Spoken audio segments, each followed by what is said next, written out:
Бах и Гендель. Они почти антиподы. Жизнь Баха протекала в узком кругу. Он обитал в служебном помещении кантора церкви святого Фомы в Лейпциге. Гендель, 20 лет от роду, без оглядки покинул Германию и отправился в Италию, а затем в Англию. Он жил во дворцах кардиналов, князей, лордов и герцогов, затем в собственном доме с привратником, собственным поваром, курьером, целой командой переписчиков нот. Бах собственной рукой переписывал сочинения своих современников, в том числе и сочинения Генделя. Однажды он прошел пешком из Кётена в Галле, чтобы увидеть своего знаменитого соотечественника и побеседовать с ним. Гендель ускакал в карете.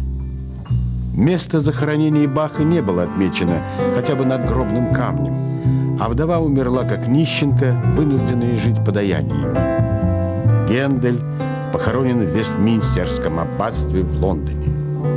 Гендель космополит, Бах мыслим только в Германии. Его сочинения, сохранившиеся в тонких самодельных тетрадках и копиях, сделанных его учениками, оставались неопубликованными и неизвестными почти на протяжении столетия. Все изданное Генделем сочинялось им для определенного случая, а не для какого-то воображаемого будущего. И все же в их судьбах существует удивительная связь. Отмеченные почти одновременным рождением их, она еще раз проявила себя в слепоте, в постигшей каждого из них одного вслед за другим. Один и тот же врач-окулист Джон Тейлор испытал на обоих свое искусство, и оба раза напрасно.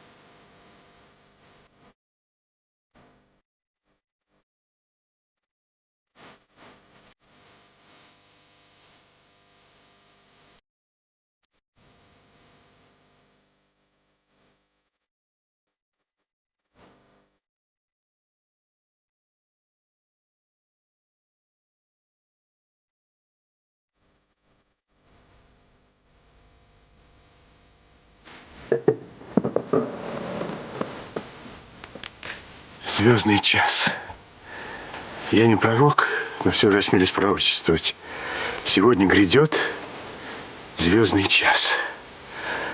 Подумать только, два крупнейших музыканта нашего времени сегодня встретятся впервые в жизни. Здесь, в Лейпциге, в гостинице «Тюринское подворье». И так они встретятся впервые в жизни. И кто? Проживающий здесь, в Лейпциге, господин Иоганн Себастьян Бах, только что принятый в рамках небольшого торжества в Общество музыкальных наук. И примчавшийся сюда из Лондона на шестерке престижных господин Георг Фридрих Гендель, Орфей наших времен, самый высокооплачиваемый музыкант в мире. Итак, я прорицаю звездный час.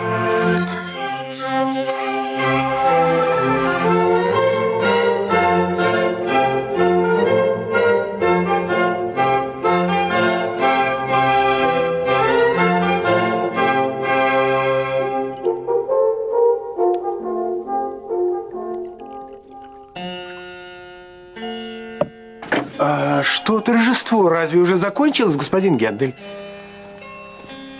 Не совсем. Разве ты не слышишь? Старик еще побренчит на клавесинах.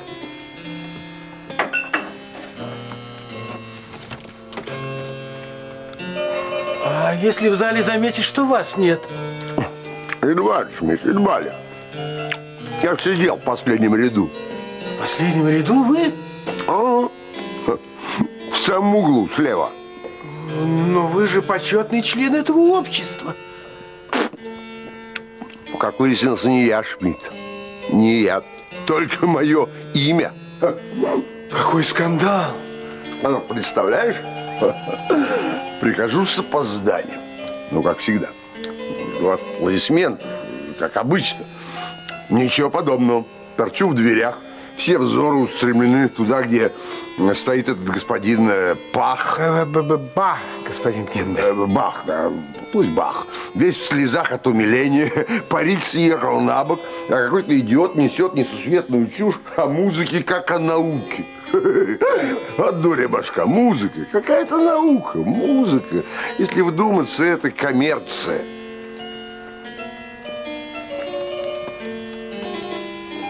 Вы только послушайте. Кардиналы встают, когда я вхожу в зал. Ты же знаешь, даже английские королы приветствуют меня стоя. А тут на меня обратил внимание только портье. Портье. Послушайте. Вот и он сделал мне «тссс» и указал на место в последнем ряду. Там я и сидел, почетный член этого уморительного общества. Меня не узнали, Шмидт, не узнали. У меня на родине, в этом провинциальном городишке, никто не обратил на меня внимания. Прелесть. Что именно? Вот эта музыка. Ну, мило. Она просто обворожительна, его музыка. Он гений. В Лондоне ко мне бы давно поспешил принц Уэльский. В Риме мне вцепились бы в полы, по крайней мере, 3 кардинала. А тут все как один тупо уставились в одну точку, куда уселся за клавесин этот старик. Неуклюжий такой, одно слово провинция. Нет, я посидел, я послушал до приличия, а потом взял и покинул зал. Как он играет.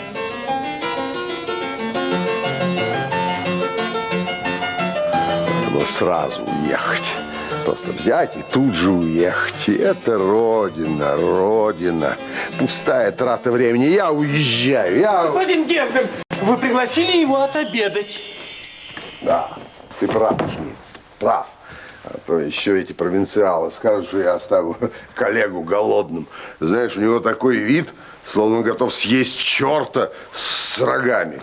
Такой нелепый, худой, а ты бы на его камзол поглядел. Они, кажется, закончили. Вам надо его поприветствовать. Старик целую неделю предвкушает встречу со мной, рассчитывает на подобающее угощение. А может быть, я его поприветствую? Шмидт, ты знаешь, я не высокомерен. Я не высокомерен. Для меня все равны, что король, что скромный музыкант, к примеру, этот. Пах. Ваш коллега, маэстро.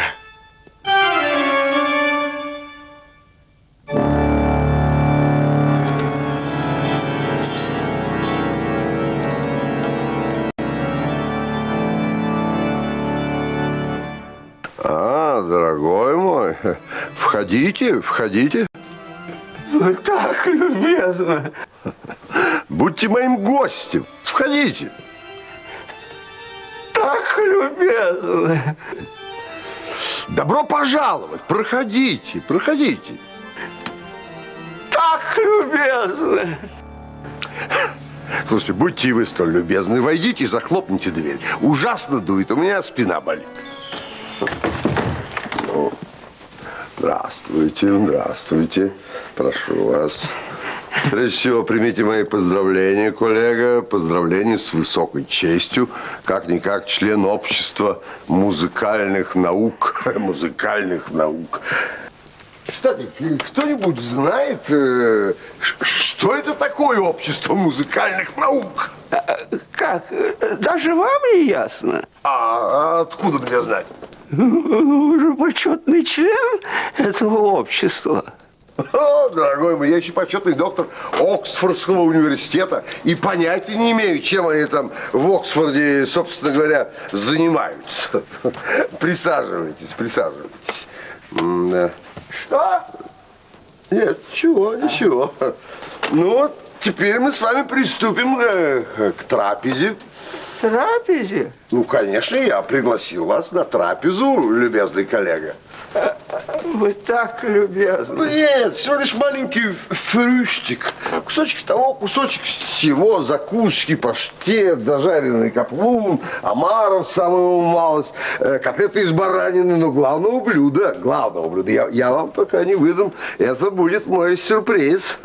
А я думал, мы сначала немного помузицируем. Мы но не на голодный же желудок. Я бы с удовольствием сыграл вам кое-что. Успеется, мой дорогой, успеется. Вначале придадимся усладам. Шмидт, рюмку водки, рюмку водки. Прошу. Может быть, лучше потом?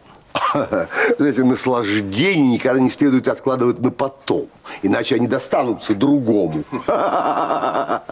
Прошу, прошу. Ну, познакомьтесь с моим Шмидтом. Очень приятно. Это мой лучший друг, единственный, незаменимый, печется о моих делах, удерживает прислугу от воровства, переписывает мои ноты, хотя я подозреваю и сам в тайне сочиняет. Господин Гендель. Но в моей музыке я частенько потом обнаруживаю места, совершенно не похожие на мой стиль. В вашей музыке уйма такого, что не похоже на ваш стиль. Шутник, Шмидт. Мой Шмидт, мой наперсник. Чего я только не претерпел с ним за все эти годы, а он со мной. Да, целых 30 лет. 30 лет. Ну, примите мои поздравления, маэстро, член общества музыкальных наук. Будьте здоровы, член общества музыкальных наук. Будьте здоровы. Что такое? Не в то горло. Шмидт, постучи. Вздохните поглубже так вот. Ну, вздохните. Вот, Вздохните. Вот так. Вздохните. Ну, слава богу. Я всегда мечтал побеседовать с вами. Неужто? Первый раз это было в году 1716. Угу. А затем это было в году 1730. А последний раз это было где-то... Что вы так мучитесь? Ну вот вы беседуете со мной. Я вами восхищен. Не первый случай. Король музыки. Да, меня так называют, король музыки. Но вы знаете ли, нищ владыка на чужбине, если у него на родине нет достойного наместника. Маэстро. Благодарю. Благодарю вас. Спасибо. Да. Что? Нет, ничего. Но теперь мы с вами приступим к наиважнейшему. К закускам.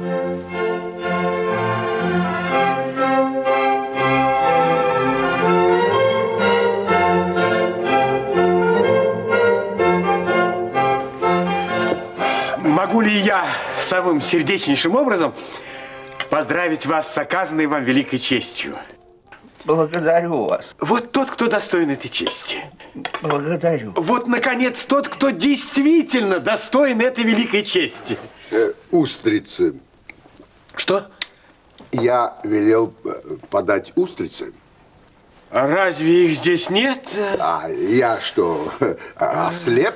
Я ослеп? Маэстро! Не вижу, и я стал совсем слепым. Маэстро! Не вижу, нет, ты скажи мне. Господа! Господа! Пардон. Устрицы, коллега, это эликсир моей жизни, это залог моего долголетия. Устрицы! Само собой разумеется. Коль скоро маэстро желает устрицы, Он получит устрицы. Маэстро всегда получает все, что не пожелает.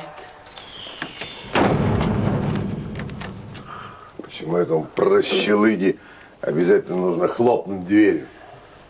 У кого он только набрался таких манер. Да, стареет мой Шмидт.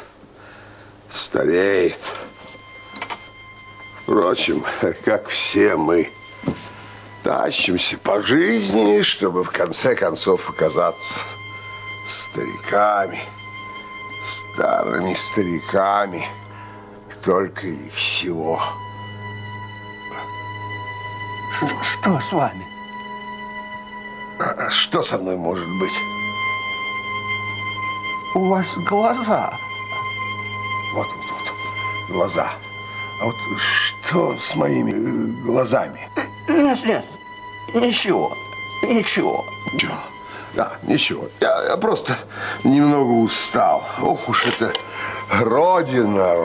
Она меня просто изматывает. Гораздо больше, чем мой театр в Лондоне. Да, все. Ну, расскажите о родине. О нашей с вами родине я хочу знать все о родине. Что тут говорят о моем Орландо? О чем? Я полагаю, здесь слышали о моей опере, о моем Орландо? Боюсь, что очень мало. Да? Ну, хорошо, но о Геракле, о Самсоне, о Валтасаре? Тоже не слишком много. Действительно забавно. Ну, хорошо, но о Мессии? Я полагаю, что здесь, конечно, слышали о моем Мессии.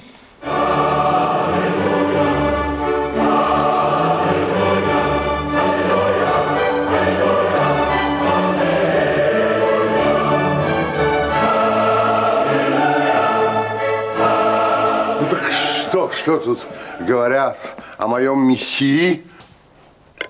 Вообще, мне кажется, ничего. Вообще ничего. Что до меня, то я очень ценю вашу Альмиру. Альмиру? Ну, с тех пор прошло уже 40 лет, господин Бах. Бах? Как? Меня зовут Бах, господин Гандель. Гендель, господин Бах. Георг Фридрих Гендель. Ну, в вашем приглашении написано Гандель. Позвольте. Действительно, Гандель. Ох уж эти англичане пишут Гандель, а произносят Гендель. Впрочем, я иногда сам себя так именую в деловых бумагах, мистер Гандель. Но остаюсь Генделем, Георгом Фридрихом Генделем. Саксонцем остаюсь, саксонцем из Галли, но снимите и вы свой камзол, любезный коллега. Может быть, не надо? А что, он ваш лучший, да? Мой единственный. Ну, у вас пуст бокал, дрожайший Бах. Бах, господин Гендель. Иоганн Себастьян Бах. Ну, как бы то ни было, бокал пуст. Попробуйте Мозельского, в самом деле хорошее. Хотя когда-то мой род действительно именовался Бах. Давно, еще в Богеме. Я ведь, так сказать, богемец. Саксонец. Ну, тем часом мы все саксонцы. Этот саксонец.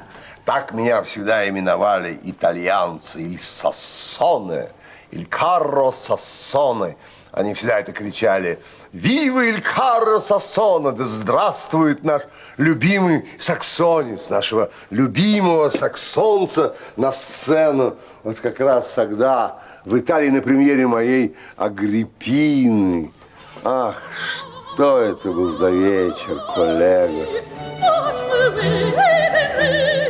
Не было такой арии, которая не вызывала бы шквала аплодисментов. И снова этот крик. «Вива иль Карло Сассон! Вива иль Карло Сассон!» Какие были аплодисменты.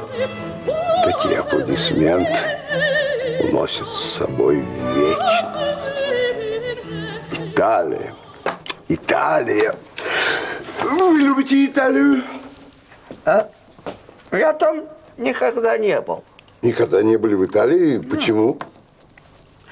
Слишком далеко, слишком дорого. Но Италия не может быть слишком далеко для того, кто сочиняет оперы. А я не пишу опер. Что? Я не написал ни одной оперы. Поэтому я ни одной не знаю. Но, знаете, я тоже бросил писать оперы. Они больше не приносят никакого дохода. Я предпочитаю создавать оратории. Они много дешевле в постановке. Не требуется ни декораций, ни костюмов. А публика-то их обожает. Ваши тоже? Я не пишу оратории. Что? Не пишу оратории. Не пишете ораторию? Не. А на что же вы существуете? Я кантор святого Фомы. Кантор святого Фомы? Нет, кантор школы при церкви святого Фомы. Подождите, вот вы кантор, вот просто кантор? Официально меня именуют мюзик-директор. Прекрасно, прекрасно. Мюзик-директор города Лейпцига. Мюзик-директор вот этого города Лейпцига? К тому же его курфюрстское высочество пожаловали мне звание придворного композитора. Прекрасно, прекрасно. Ну, платит он за это дело сносно, его курфюрстское высочество. Ничего не платит. Ничего не платят? Простите, а ради чего же вы сочиняете? Ради славы. Ну, ради нее я тоже сочиняю, но за хороший гонорар. Ну, вы ничего не едите, коллега. Давайте я вам положу артишоки. Господи, они же стоят целое состояние. А что это вас так пугает? Это же мое состояние. У меня денег много, как-никак сочиняю оратории. Прошу, прошу. Кантор. Скромный кантор. Больше из тебя ничего не выйдет. Ничего. Что? Да. Так всегда говорил мне мой отец. Он был хирург, богатый человек. Herr Händel.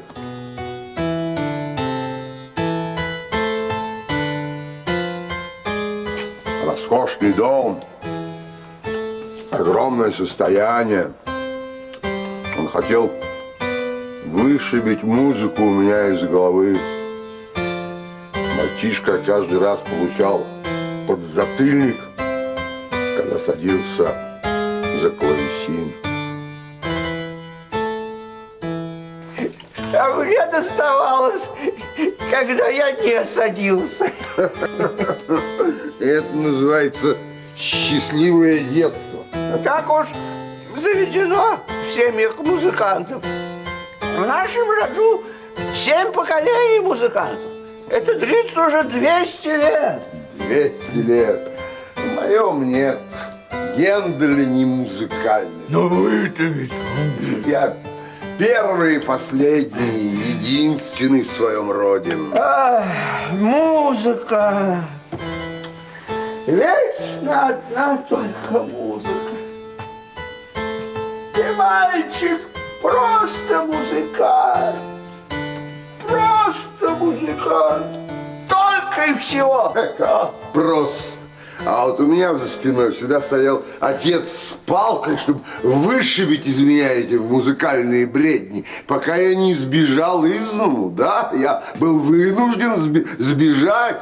Сначала я жил в Гамбурге, потом в Италии, теперь живу в Англии. Но я был вынужден оставить родину. Очень правильно поступили. Правильно? Почему? Здесь, в Германии, не так легко найти место. Ну, конечно, если ты не Бах. Бах, господин Генри. Иоганн Себастьян Бах. Ну, пусть Бах. Хотя, как я уже сказал, мой род действительно когда-то именовался Пах. Слушайте, меня не очень интересует и ваш достославный род. Ну, на самом деле, ну какая разница, как вас зовут? Пахом или Бахом, Ганделем или Генделем. Важно то, что человек сам из себя представляет, на что он способен, не так ли? Так. Соус. Что? Артишоки следует полить соусом, иначе они невкусные. Скажите, а что это значит быть кантором у себя на родине, в Германии? А вам это в самом деле интересно? Да, конечно, конечно. Я руковожу хором.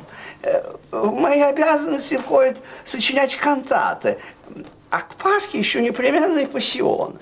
Ну да, страсти по Матфею. А вы их знаете?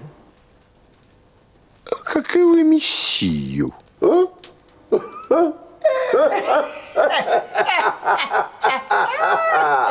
А вот теперь давайте выпьем. Выпьем за наше любезное Отечество. За вас? Нет, за ваше членство в обществе музыкальных наук. Прекрасный праздник они вам устроили. Речь-то обычная, но хорошая музыка. Вам она понравилась? Ну, как же, вполне мила. Всего лишь небольшой канон, но принцип мне представляется забавным. Принципы, коллега, они всегда забавны. А я вам поясню. В каком смысле? Нет, я вам лучше сыграю. Нет, ради бога, не надо. Вы не утомляйте себя, не надо. Да это не так долго. Я просто хочу узнать ваше мнение. Любое, какое вы пожелаете.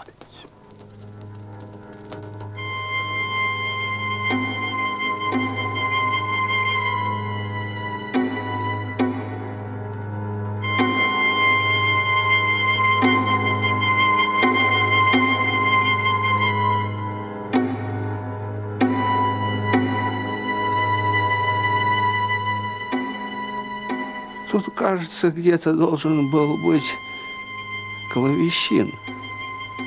А вы, как и я, довольно близорукий, господин Бах. С годами все хуже и хуже. Хуже и хуже. В один прекрасный день я слепну. Слепнете? Многие в моем роду ослепли. Как она проявляется у вас, эта так называемая близорукость? Черные пятна перед глазами. Головокружение. Да, головокружение. Довольно противная штука. Ох, в высшей степени противная. Вам это тоже знакомо? Да. С тех пор, как у меня случился удар. У вас был удар? Да. Но, слава богу, прошло. Врачи помогли. Но какое-то жалкое ощущение, когда лежишь дома один, в твоем театре творится полный хаос. Лучший друг, на которого ты оставил кассу, прогорает со страшной силой, и твои любезнейшие недруги уже точат на тебя свои ножи. А ты лежишь дома один-одинешенек, больной. Вам, наверное, знакомо это ощущение. Представьте себе, нет. Но когда лежишь дома один... Да нет, вряд ли. А что, вы всегда чувствуете себя прекрасно? Всегда. Вы не руководите театром. Да. Вокруг тебя полный мрак. Из мрака выползают призраки. Что еще за призраки? Какие-нибудь едкие, с париком на бекрень в потертом камзоле. Преграждаешь им путь, вызываешь на поединок, укладываешь на лопатки, приканчиваешь одного за другим, одного за другим. Так вы за этим приехали в Лейпциг? Что? За привидениями. Нет, за привидениями не гоняются, господин Бах. Они появляются сами из мрака. Давайте вашу тарелку, я положу вам что-нибудь поесть. Вы так любезны. Исключительно из чувства самозащиты. Живот подвоить стоит только на вас посмотреть. Так зачем же вы все-таки приехали в Лейпциг? Ох, какая рыбка, прекрасная рыбка. И грибочки, и ради вас. Ради меня? Что? Вы сказали, что будто бы ради меня... Ну, конечно, конечно. Нельзя же коллегу, старого коллегу оставить в одиночестве в его звездный час. Ну, не так уж я и стар. Ну, а кроме того, я много езжу по делам. Я всегда много езжу по делам. Мой театр не дает мне покоя. Труппа очень одряхлела. Нам нужна молодая поросль. Публика обожает свежатинку. Я так понимаю, здесь в Лейпциге натурально нечем поживиться. Я имею в виду, нет ли в здешней опере молодежи, которую можно было бы переманить к нам в Лондон? В Лейпциге нет оперного театра. Нет оперного театра. Его пришлось закрыть. О, ну вы не огорчайтесь, не огорчайтесь. В Лондоне ежедневно закрывается оперный театр, но ежедневно открывается новый в Лондоне. Вот это город, это, я вам доложу, настоящий город. Красивый должно быть. Огромный и жестокий. Хищный зверь ежедневно требует от тебя жертвоприношений. Он ненасытен и привередлив, как беременная баба. Устрицы поданы. Устрицы, устрицы. Вы знаете, господин Бах, кто меня ценит в Лондоне по-настоящему? Это лондонские торговцы устрицами. 2 дюжины на завтрак берем, 2 дюжины на ужин и еще на обед. Устрицы. Устрицы – это эликсир моей жизни. Устрицы. Ах, какая прелесть. Почему вы не едите устрицы? Боюсь, что я не столь ловок. Вы что, не умеете есть устрицы? Не так, как положено. О, ну это должно быть в крови, мой драгоценнейший. Господин Бах, это делается очень просто. Возьмите раковину. Возьмите. Вот это? Да. Раскройте ее. Так. Теперь возьмите вилочку. Подцепите. Так, теперь вот это несите ко рту. Это надо проглотить, вот и все. Спасибо, Шмидт, ты прекрасный педагог. Спасибо. У господина Генделя тоже не сразу получалось. Так, я сказал, все прекрасно. Мне пришлось его обучать, как надо правильно есть. Исчезни, а? Ну, конечно, это не у каждого в крови. Я сказал, исчезни. Господин Гендель. Исчезни! Господин Гендель. Убирайся! Вы что, никогда еще не пробовали устриц? Один раз в Гамбурге. В Гамбурге вполне приличные устрицы. Во рту целый океан. Но лондонские устрицы лучше. Они несравненны, как и весь город. Я бы с удовольствием отправился туда на гастроли. Вы?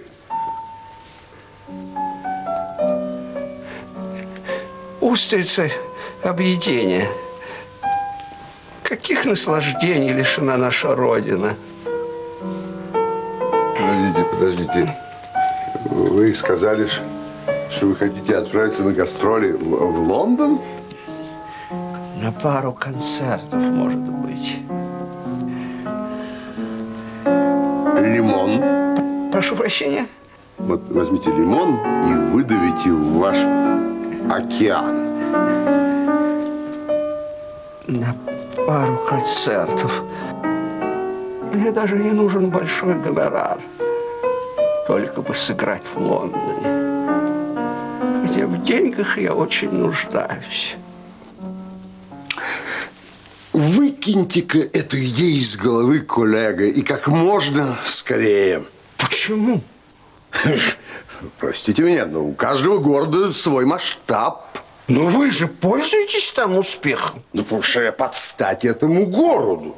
Его жестокости, его остроумию. Знаете, как меня окрестили в Лондоне? Как? The Charming Brute. Очаровательное чудовище. Чудовище? Именно им надо быть в Лондоне, дорогой Кантор, школа Святого Фомы. Иначе этот хищный зверь съест тебя с потрохами. Вот недавно меня изобразил один художник на фоне огромного органа, а рисунок поместили в газетах. Я, знаете, такой маленький, а орган огромный, намек на то, что у меня, мол, чересчур громкая музыка. Блеф, конечно. У моих ног батарея пустых бутылок. Намек. А сам я со свиным рылом. Со свиным рылом? Форменным образом со свиным. Какая мерзость! Напротив, великолепно. У вас превосходное чувство юмора, господин Гендель. А без него в Лондоне, куда вы собираетесь отправиться на гастроли, пропадешь. Да погодите, у меня этот рисунок где-то с собой. Я его вожу с собой, я вам покажу. Вы себе живот со смеху надорвете. Не думаю. А вот взгляните.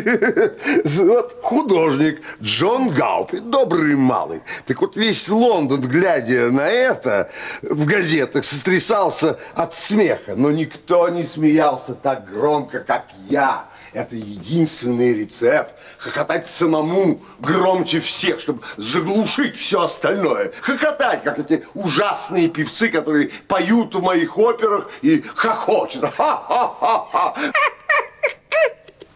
Что вы хихикаете? Что? В самом деле смешно. Да?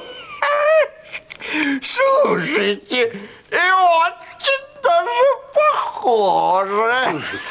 Что, свиное рыло? Потрясающе, просто потрясающе. Да, в этом что-то есть, конечно.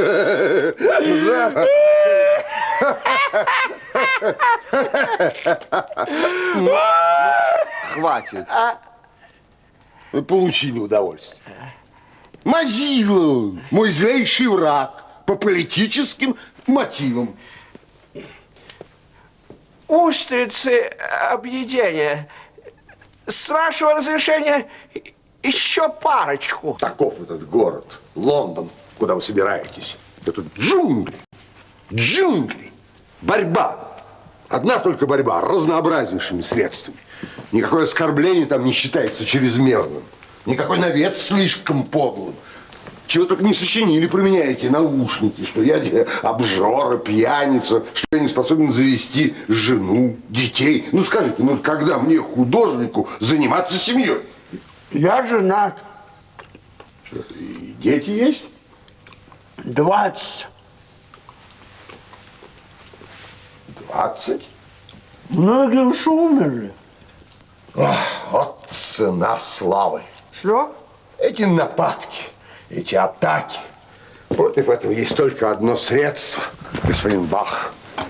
Громоздить успех за успехом. Будто крепость созидая, будто замок. Я живу в замке моей славы, господин Бах.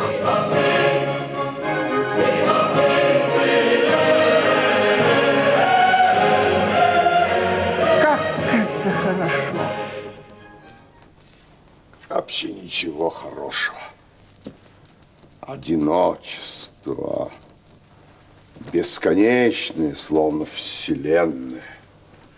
Так что оставайтесь верным родине, дорогой кантор школы Святого Фомы. Здесь не нужно быть чудовищем. Здесь можно жить и быть счастливым с женой, 2 десятками ребятишек. Не нужно вечно бороться, вечно быть начеку, как мне всю жизнь приходится, с юности.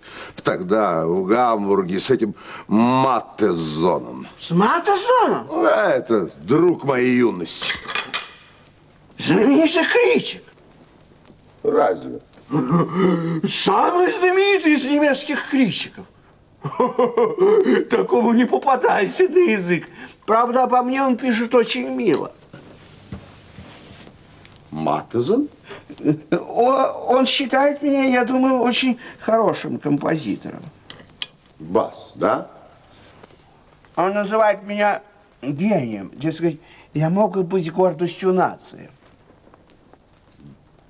Гордостью нации? Это Маттезон так сказал. А что он пишет обо мне?